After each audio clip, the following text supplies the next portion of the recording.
Hi, this is Christine Villa, Creative Memories Advisor, and it's tool time. And I received my brand new sorting mate today. So I thought I'd share with you the purpose of this. There have been a lot of questions about it, but I took it out of the plastic and this is what we have. There's an elastic band that holds things secure and it flips over to the back, just like that. My cat has already shed his hair up here. And it is an expandable like this, so it stands on its own. And each of the file tabs are labeled project 1, 2, 3, 4 through 6. And in the back, you can see there is a pocket.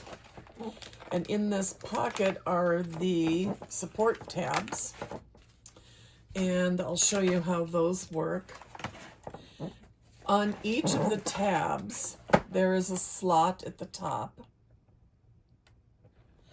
and it fits in there. Now, the reason for this is when you start putting your parts in here, you still need to know, it needs some support so it's not flopping over. And I don't have a project recipe or playbook cut apart at this time. That's primarily the purpose of the sorting mate. So what if you don't use project recipes or the playbook or guidebooks? What would you use this for, and how could it be helpful for you? Well, as I'm working on projects, I get an accumulation of scraps. I'm going to set that back for a minute.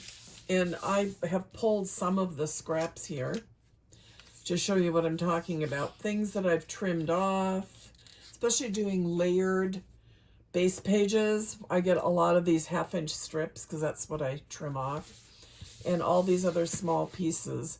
And they kind of pile up and make a mess, sort of like this. And if something gets bumped, or I just have layer and layer of these. So if I wasn't someone who did projects, I could use these to sort the strips. So I could say, let's put, in this first slot, we'll put the 1/2-inch strips from the project. Because, as you know, I do strip borders. I have for many years, because we don't waste paper here. That should be my little tagline is, we don't waste paper here. Although sometimes I do when I make mistakes, but I try to make the best use of it.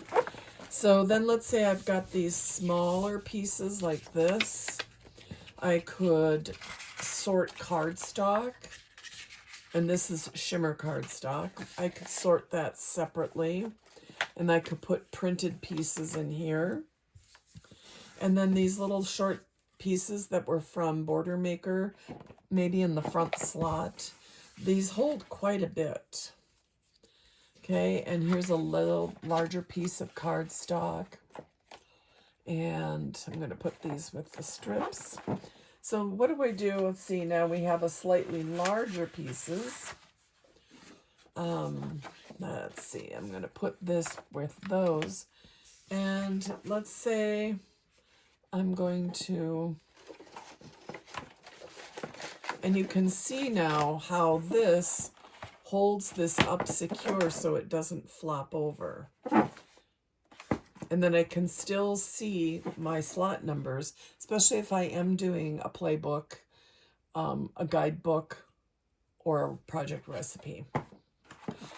So I'm actually looking forward to using this for both recipes. The tradition has been, I just make piles. I get my base pages and I lay the pieces on top of the base pages and make a single stack. But that still takes up a 12 by 12 space. And the other option was to make Post-it notes like project 1, 2, 3, and then you sort your pieces in those piles. Well, how much room do you need to do that? You need a whole tabletop. Now you just need this. And this is just about 12, almost 13 inches. And I mean, if you jammed it full, it 3.5 to 4 inches. And it is, on the top part, it's 5 inches tall on the sides. So for me, this is a good deal. This is a go to help clean up my already very cluttered and it's not really clutter. It's kind of my organization for scrapbooking so that I can just reach for whatever I need. And I would set this to the side, my left side, or across the back here. And I know my pieces are there for when it's time for me to create the page. Enjoy the sorting, Nate. Available now.